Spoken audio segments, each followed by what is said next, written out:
Y mientras tanto estamos con el doctor José Ávila, él es defensor adjunto para temas penales y carcelarios.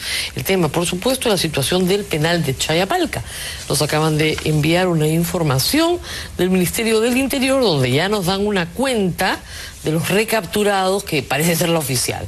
Han sido recapturados 7 y faltan 11, perdón, faltan 10.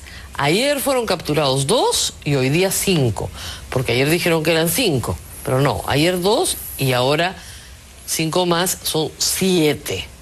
Muy bien, entre ellos pues José Luis Torres Saavedra, alias El Burro. Y esto se ha producido casi cerca de la frontera con Bolivia, así que continúa la búsqueda. Gracias, doctora Ávila, por estar con nosotros. No, con mucho gusto, Rosa María. El diagnóstico del tema ya lo sabemos, ustedes en la Defensoría lo han trabajado. Sí. En noviembre del año 2010 presentaron un informe, saben exactamente qué es lo que está pasando y por qué está pasando. Lo que no entiendo yo es por qué no se hace nada, por qué el Estado no responde a un problema que es público. Las cárceles tienen corrupción, no hay tratamiento penitenciario, no hay infraestructura, están hacinadas, el número de personas que puede recibir el sistema penitenciario peruano es de 28.000 más o menos, y hay más de 50.000. O sea, el problema es clarísimo. ¿Por qué el Estado no hace nada? Es lo que no entiendo. Bueno, hay una interpretación política. Lo que pasa es que el tema de las cárceles, el tema de los presos, no da réditos políticos. No, ninguno. Es una minoría, ¿verdad?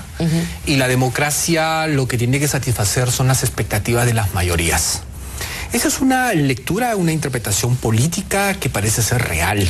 Bueno, por eso que nunca está en la agenda. Yo hice las preguntas en el Twitter y me decían que lo que había que hacer con los presos era fusilarlos, ¿no? Aplicar una pena de muerte más o menos indiscriminada, y de esa manera nos ahorraríamos el problema. El otro tema que es muy popular, incluso en el discurso de Ollantumala en 28 de julio, es obligarlos a hacer trabajos forzados, ¿no? Cuando eso está abolido, pues, desde Ramón Castilla, más o menos. Entonces hay una serie de prejuicios sobre el tratamiento de un preso, y lo que tenemos a cambio de eso es inversión muy pobre. Usted decía, Lima necesita 4 penales nuevos. Probablemente uno de alta seguridad, moderno, completo, con tecnología, quizás 2 de mediana seguridad, y finalmente un penal para jóvenes. Esa es la forma de cómo hay que planear. Eso para Lima, Rosa María. Claro. Pero a nivel nacional se necesita un promedio de 8 a 10 penales para el norte, para el sur, para la zona del oriente. Es que el tema es, tenemos un crecimiento de la población penal realmente apabullante. Mira, en el último año ha subido a 6.000 internos. Solo en un año. ¿Verdad? Solo en un año. Claro, cuando ustedes hicieron el informe del 2010 eran 48.858. Yo me había quedado con esa cifra y en la mañana le dije, son más de 40.000. Y Augusto me dijo, no, ya son más de 54.000. Son 54.000, más de 54, estamos llegando a 55.000. Entonces, claro, el Congreso de la República aprobó una ley que es la ley del Consejo Nacional de Política Criminal. Se supone que este espacio es donde confluyen todas las autoridades del sistema penal y del sistema social, y tienen que comenzar a diseñar estrategias de prevención del delito, ¿verdad? Ahora, es el Ministerio de Justicia el que tiene que construir las cárceles. Y es una responsabilidad, tanto el diseño de la política criminal del Ministerio de Justicia como la construcción de los penales también es una responsabilidad del Ministerio de Justicia. El INPE acaba de recibir, Rosa María, 32 millones de esta bolsa de seguridad ciudadana. Eso solamente va a cubrir para hacer compras de tecnología, de mejorar un poco el personal, pero el gran déficit que necesita el INPE ahora son 78 millones de soles. ¿Que cubrirían qué? Que cubriría qué? Cosas muy importantes: la alimentación, las medicinas, ¿verdad? Cerca de 20 proyectos de infraestructura a nivel nacional. Ahora, esa es alimentación y medicina de los presos. De los presos. La gente considera que no deberían el Estado no debería darles de comer, sino ellos pagarse su comida. No se puede. Y además, la paila es pésima, como ustedes mismos han... Sí, claro, la alimentación no es buena, pero ha mejorado, es, digamos, mínima, pero el INPE va a tener problemas, porque si no le aprueban esta partida adicional de 78 millones, probablemente de acá a 5 o 6 meses va a haber problemas de suministro de alimentos. Si la situación sigue así, los motines, los disturbios en las cárceles y las fugas van a ser cada vez más cotidianas. Sí, claro, definitivamente. Por un lado, tenemos la legislación. La legislación penal cada vez ha restringido beneficios. Así es. Ya nos han informado que penales como Castro, Lurigancho, ya la población penal está un poco más tensa, ¿verdad? Por la legislación. Las condiciones son bastante inhumanas. Entonces hay un conjunto de factores, Rosa María, que a nosotros nos preocupa. No es el tema de Chayapalca. Chayapalca es un descuido de seguridad. Quizás hay un mal manejo de los traslados, porque ¿qué pasa, Rosa María? Chayapalca, ¿por qué ha pasado esto en Chayapalca? En todos los penales los internos se portan mal y todos los directores de los penales ya se van a Chayapalca.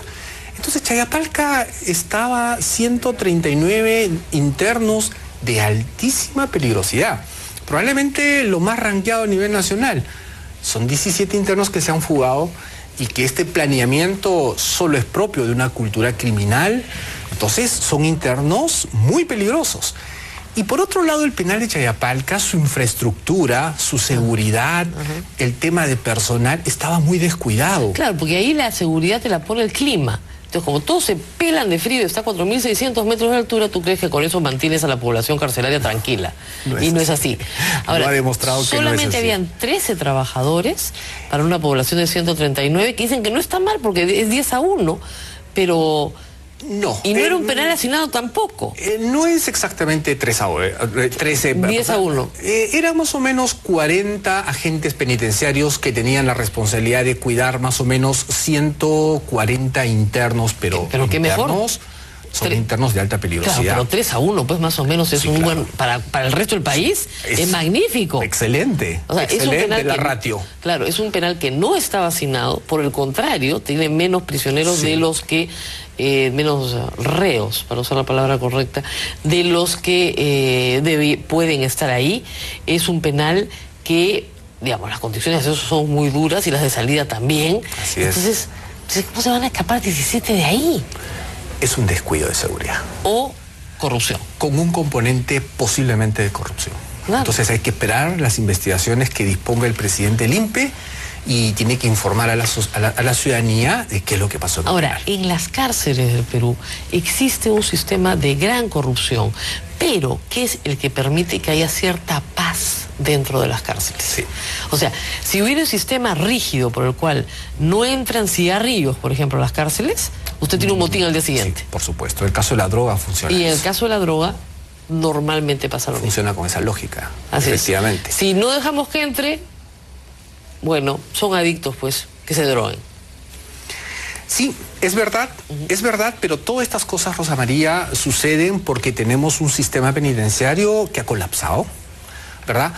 Porque, permíteme contarte experiencias de otros países, no hay hacinamiento en las cárceles, no hay estos problemas, hay orden, hay disciplina, hay trato humano, porque si es un penal para 500 internos, pues se respeta su capacidad, ahí no hay problema de mafias, no hay problema de corrupción. Doctor Ávila, lamentablemente nos tenemos que ir, pero creo que queda claro, si no se construyen 4 penales en Lima, en los próximos 18 meses, 2 años, vamos a tener problemas mucho más serios. De orden público y va a ser un gran problema social. Así es. Bueno, muchísimas gracias por haber estado con nosotros. Esperamos que el ministro de Justicia entienda qué es lo que debe hacer y debe hacerlo ya. Nosotros nos tenemos que despedir, pero los dejamos con la película. Hasta mañana.